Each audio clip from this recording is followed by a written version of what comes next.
If you want some FIFA 23 coins, please check out MMOXP.com. Their link is down in the description. They're fast, cheap and reliable, and if you use code Rema, you can get yourself a 5% discount. So what's up guys, my name's Ash and welcome back to a brand new video. In today's video guys, I've got some custom tactics and player instructions for the 4-1-2-1-2 narrow. This is the third formation that I primarily use when I'm playing the game, alongside the 4-2-3-1 and the 4-2-2-2. So just before we get into today's video guys, I'd very much appreciate it if you could drop it a thumbs up, subscribe to the channel if you are new so you never miss out on any videos like this one, and don't forget to turn on notifications so you are notified when a video is posted. And with all that aside guys, let's get right into today's video. So starting off with custom tactics guys, for the defensive style I like to use balance. This is the same for every formation I use in this game. The reason being is it gives you the greatest control when you are defending. When you want to press, you are able to press, and when you need to be a bit more conservative, you are able to do so. So it does give you the greatest control.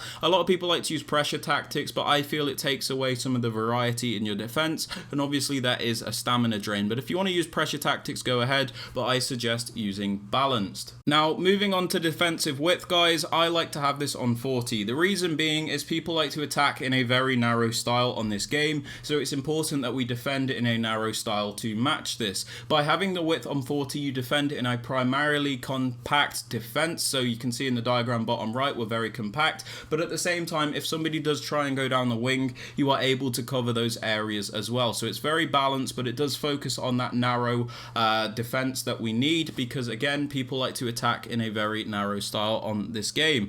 Now moving on to depth, this is something I've been experimenting with a lot this year, but as I've said in a couple of previous videos, I've settled on a higher depth for now, and I'm currently using 70 with the 4-1-2-1-2 narrow. The reason being is the 4-1-2-1-2 is quite an aggressive formation, so I like to use it in that style. So by having the depth on 70, we like to press nice and high up the pitch. Our defensive line is kept higher, so obviously we do have to deal with through balls every now and then, but quite often if you run a player back, you can cover that passing option and then maybe even nick the ball slightly higher up the pitch. So by having a higher depth, you are able to win the ball higher up the pitch and create a lot of easy chances, which is very good with the 4-1-2-1-2 because it is a quicker formation. If you feel too uncomfortable with a higher depth, you can obviously lower this to whatever you like, and similarly if you want the automatic offside trap, you could even put it to like 72 if you please, but I'm currently just using it as 70 because I like to be aggressive.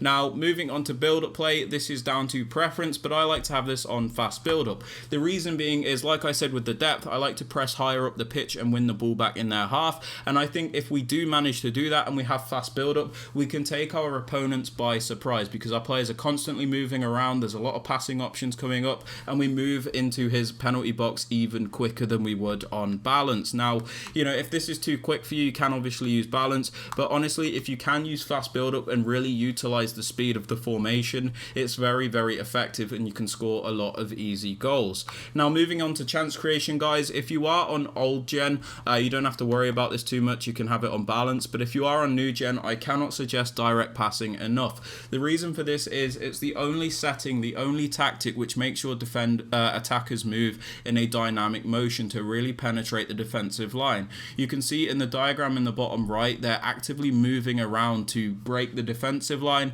and if we look at something like balanced, we don't see that. They're very static. So if you're on new gen, I suggest direct passing. If you're on old gen, you can get away with using balanced. Now for attacking width guys, because this is a narrow formation, it makes sense that we want to attack in a narrow style. By having this on 40, it keeps our team nice and close together so we can play those short intricate passes to each player. If you have the width too high, you can sometimes find your teammates are very far apart and it can almost feel like a 4-1-2-1-2 wide, which is not the purpose of the formation. Having the width lower keeps your players nice and compact together, and you're able to link up the play very well, which goes together with fast build up.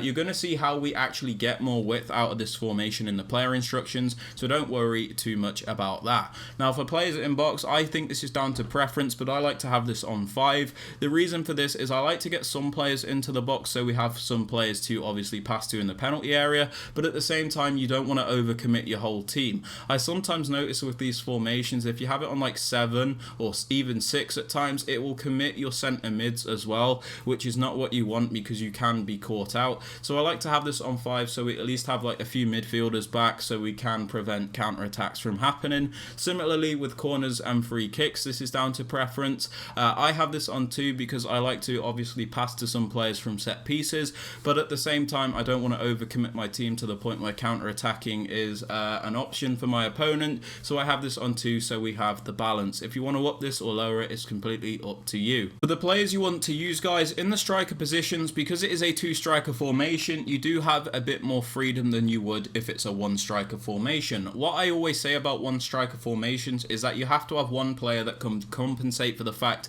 that there is only one striker. In the 4-1-2-1-2, we obviously have 2 strikers, so we have a bit more freedom. I like to go for a more clinical finisher on the right hand side, this being Robbie Keane. He's got the 5-star weak foot, the great shooting stats, the great dribbling stats, and all sorts for the clinical finishing that we want. And then we've got Di Maria with the 5-star skills and the left foot on the left hand side to offer a more technical approach to the attack, so it does give us the balance between the two. If you want to go for like 2 lengthy strikers or even like 2 explosive, that's fine, but I like to go for a bit of a balance between the 2 strikers. Now for the cam, you want a more technical player, someone that can obviously turn, someone that can pass, dribble, shoot, you know, even maybe have like 4-star, 5-star skills. You need somebody that is able to really bother your opponent in the cam position. So, you know, you want to go for somebody technical. I'm using Chiesa at the moment. He works very well, but you want those agile players. You want those players that can take on a man and really work the angles in this position, because they're your main creators. Now for the 3 midfielders, as the left centre mid, I actually suggest going for somebody that is more attacking. So I'm using Phil Foden. He's a very attacking player, but at the same time he's got a high work rate. This is important when I show you the player instructions, because this is actually going to defend as a 4-4-2 and Foden will be a left mid. So the high defensive work rate is actually very important for him to transition back, along with the high attacking work rate, so he actually contributes to the attack as well. For the right centre mid, guys, you want a more box-to-box centre midfielder. Somebody with like high work rates is perfect. I'm using Park Ji-sung at the moment as he has very well-rounded stats, which means he's good in attack and defense. This is what we want. If you're struggling for coins and you need a player to fill this role, you can use Renato Sanchez's gold card, who basically does the same thing, and he's very cheap and he'll still work well for you guys. So like a box-to-box midfielder in the right centre mid and a more attacking player in left centre mid. As for the CDM, this is pretty self-explanatory. You want a more defensive player. I'm using Patrick Vieira as he's got very good defensive stats. You don't need to worry about their attacking stats, as that is not their job. The main important thing is like their pace, defending and physical, and even a bit of passing and dribbling, just so they are decent on the ball. But you don't really need to worry about shooting, as they will be staying back. The perfect work rate for this player is a medium-high work rate, because they're going to be primarily defending. But for example, this version of Vieira is a medium, but because his defensive stats are so good, it doesn't really matter. So just make sure you've got a very good defensive midfielder in this position. In the 2 fullback positions, you do have a lot of freedom. Some people like to use defensive fullbacks, other people like to use offensive fullbacks. I like to go for a bit of a balance. I've got Hernandez in left back, who is a more attacking player, and then I've got Walker in right back, who's more defensive. I just like having that balance, but you can pretty much use whoever you're comfortable with in the fullback positions. As for the centre backs and goalkeeper, they just need to be as meta as possible, and I'm currently just using Wojciech Szczesny in goal for chemistry. Moving on to player instructions, guys. In the striker positions, I suggest stay central and get in behind. The reason for this is we want them to stay in those central areas so they can finish chances, and we don't need them to cover the wings, as we will cover that with our fullbacks, as I'll show you with the instructions. And the get in behind instruction is so they make good runs by default. It doesn't always mean you have to play the ball in behind. It just means they will make those runs so you do get more movement out of your attackers. Let's say I want to play the ball to short to Keane. He will get in behind by default, so he makes that run to trick the defender. I can then tap R1 so he comes short and he's got more space. So that's why we do that. So on the 2 strikers, stay central and get in behind.